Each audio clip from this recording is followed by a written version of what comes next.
بسم اللہ الرحمن الرحیم نحمدہ و نصلی علی رسولہ الکریم اما بعد۔ قربانی کورس کا 9واں عنوان ہے کیا قربانی کرنا فضول خرچی ہے؟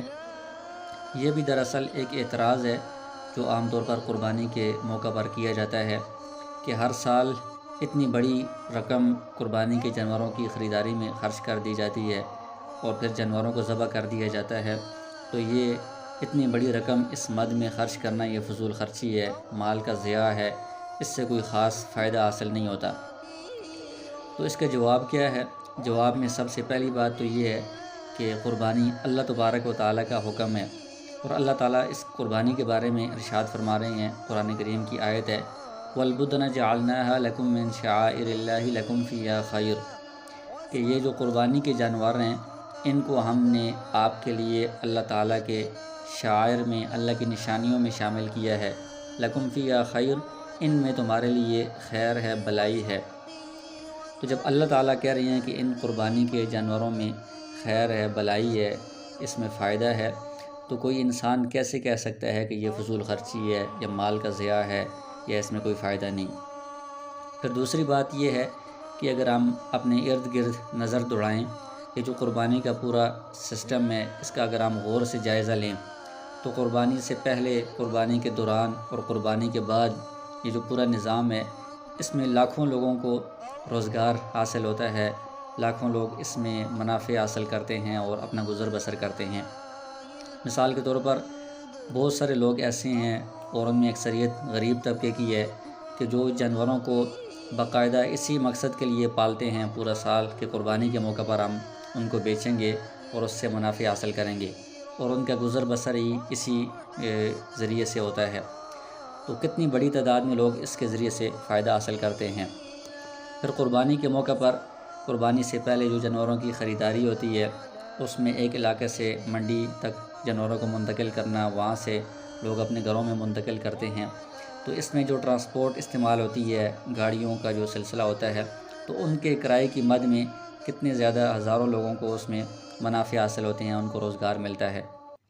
اسی طرح بہت سارے لوگ جانوروں کے لیے چارہ اگاتے ہیں، پھر اس کو ان دنوں میں بیچتے ہیں، تو ان کو اس کے ذریعے سے روزگار حاصل ہوتا ہے۔ پھر قربانی کے ایام میں بہت سے لوگ جانور پہلے خرید کر رکھ لیتے ہیں اور پھر ان کی دیکھ بھال کے لیے مختلف مزدوروں کو رکھا جاتا ہے، تو اس موقع پر یہ جو مزدور ہیں جو جانوروں کی دیکھ بھال کا انتظام کرتے ہیں ان کو بھی روزگار حاصل ہوتا ہے۔ پھر قربانی کے جانوروں کو ذبح کرنے کے لیے بہت سے لوگ خود ذبح کرتے ہیں، اور بڑی تعداد ایسی ہے کہ جو خود ذبح نہیں کرتے، کسی اور کو بلواتے ہیں ذبح کرنے کے لیے۔ تو اس ذبح کرنے کے لیے بھی ایک بہت بڑے طبقے کو اچھا معاوضہ مل جاتا ہے، ان کو روزگار ملتا ہے اور ان کا اچھا گزر بسر ہوتا ہے۔ پھر قربانی کرنے کے بعد جو اس کا گوشت تقسیم ہوتا ہے، تو اس کی وجہ سے ایک بہت بڑے غریب طبقے کو گوشت کھانا میسر آ جاتا ہے، جو پورا سال گوشت نہیں کھا سکتے، اس موقع پر ان غرباء کو بھی گوشت میسر آتا ہے۔ اور پھر جو قربانی کی کھال ہے یہ مدارس میں دی جاتی ہے، تو مدارس کے طلباء کی ضروریات اس سے پوری ہوتی ہیں، تو دین کے علم کی اشاعت اس کے ذریعے سے ہوتی ہے۔ مختلف رفاہی اداروں میں کھالیں دی جاتی ہیں، تو ان کے ذریعے سے مختلف رفاہی کام ہوتے ہیں جن سے عوام کو فائدہ ہوتا ہے، یا بعض غریب لوگوں کو براہ راست کھالیں دی جاتی ہیں تو وہ ان سے اپنی ضروریات پوری کرتے ہیں۔ اور پھر کھال کی وجہ سے جو کھالوں کا آگے چمڑے کا کاروبار ہوتا ہے اور پھر اس کی جو مصنوعات ہیں اس میں ہزاروں لوگوں کو روزگار ملتا ہے، ان کو اس کے منافع حاصل ہوتے ہیں۔ اور پھر جانوروں کے جو باقی اعضاء ہیں، ان کے بال ہیں، اون ہے، ہڈیاں ہیں، چربی وغیرہ ہے، ان کے ذریعے سے بھی انسانی ضرورت کی بے شمار اشیاء، ان کی انڈسٹریاں موجود ہیں، ان میں لاکھوں لوگ کام کر رہے ہیں، محنت کر رہے ہیں، تو ان سب کو اس کے ذریعے سے روزگار ملتا ہے۔ پھر ان چیزوں سے جو مصنوعات تیار ہوتی ہیں ان سے انسان اپنی ضروریات میں فائدہ حاصل کرتے ہیں۔ تو یہ سارا سسٹم اگر ہم اس کا غور سے جائزہ لیں تو کوئی بھی عقل مند انسان قربانی کو فضول خرچی یا مال کا ضیاع نہیں کہہ سکتا، بلکہ یہ سراسر انسانوں کے لیے اور خاص طور پر غریب طبقے کے لیے فائدہ ہی فائدہ ہے۔ اس کے بعد 10واں عنوان یہ ہے قربانی کورس کا کہ کیا قربانی کرنا حرم کے ساتھ اور حج کرنے والے کے ساتھ خاص ہے؟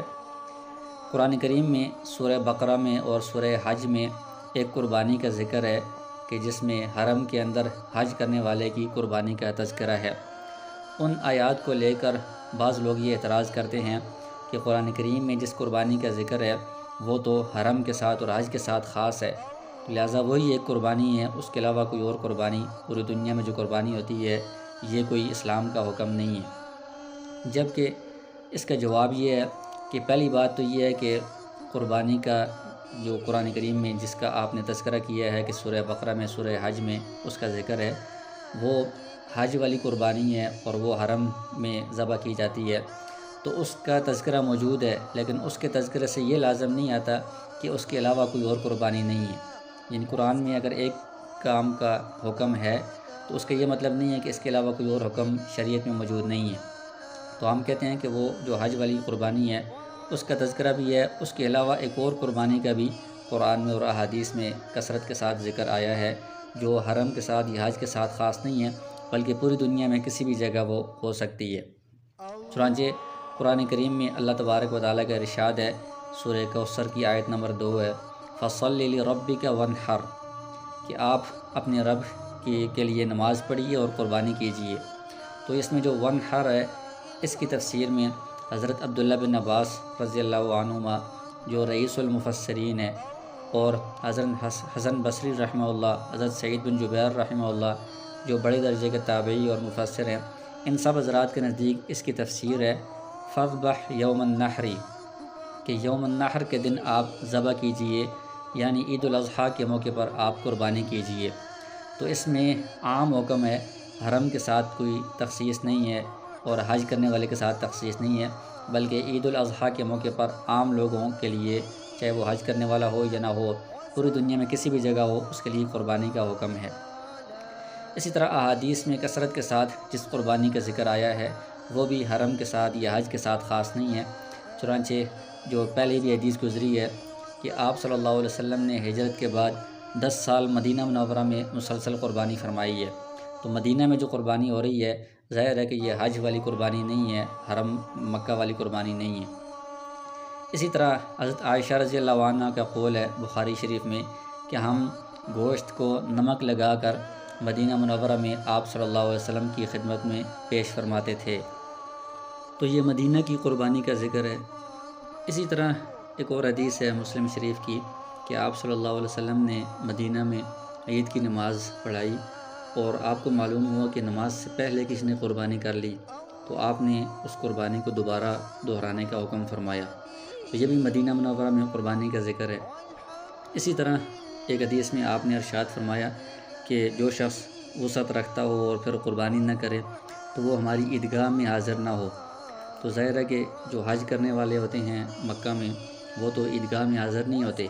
تو یہ باقی مقامات کا ہی دنیا میں کسی بھی جگہ جہاں پر عید کی نماز ہوتی ہے اس کا ذکر ہے کہ صاحب استطاعت اگر قربانی نہیں کر رہا تو وہ عیدگاہ میں حاضر نہ ہو۔ اس کا مطلب یہ ہے کہ پوری دنیا میں کسی بھی جگہ صاحب استطاعت پر قربانی واجب ہے، ضروری ہے۔ اور پھر ایک حدیث میں ہے کہ آپ صلی اللہ علیہ وسلم نے مدینہ منورہ میں 2 سیاہ اور سفید مینڈوں کی قربانی فرمائی، اور ایک حدیث میں ہے کہ آپ صلی اللہ علیہ وسلم نے مدینہ میں کبھی اونٹ کی قربانی فرمائی اور کبھی بھیڑ اور بکری کی قربانی فرمائی۔ اور ایک حدیث میں یہ ہے کہ آپ صلی اللہ علیہ وسلم نے ایک موقع پر 2 مینڈوں کی قربانی فرمائی اور فرمایا کہ ایک میری طرف سے ہے اور ایک میری امت کے ان لوگوں کی طرف سے جو قربانی کی استطاعت نہیں رکھتے۔ تو اس سے پتہ چلتا ہے کہ جو لوگ قربانی کی استطاعت رکھتے ہوں وہ چاہے کسی بھی علاقے میں ہوں ان پر قربانی کرنا ضروری ہوتا ہے۔ اور پھر حضرت علی رضی اللہ عنہ کے بارے میں آتا ہے کہ وہ ہر سال 2 جانوروں کی قربانی کیا کرتے تھے، ایک اپنی طرف سے اور ایک حضور صلی اللہ علیہ وسلم کی طرف سے، اور فرماتے تھے کہ مجھے آپ کا حکم ہے کہ جب تک میں زندہ رہوں میں آپ صلی اللہ علیہ وسلم کی طرف سے قربانی کیا کروں۔ تو حضرت علی رضی اللہ عنہ پہلے مدینہ میں تھے اور اس کے بعد عراق کے علاقے کوفہ میں تھے۔ تو اس سے پتہ چلتا ہے کہ مکہ کے ساتھ ہی قربانی خاص نہیں ہے، حرم کے ساتھ یا حج کرنے والے کے ساتھ خاص نہیں ہے، بلکہ دنیا میں کسی بھی جگہ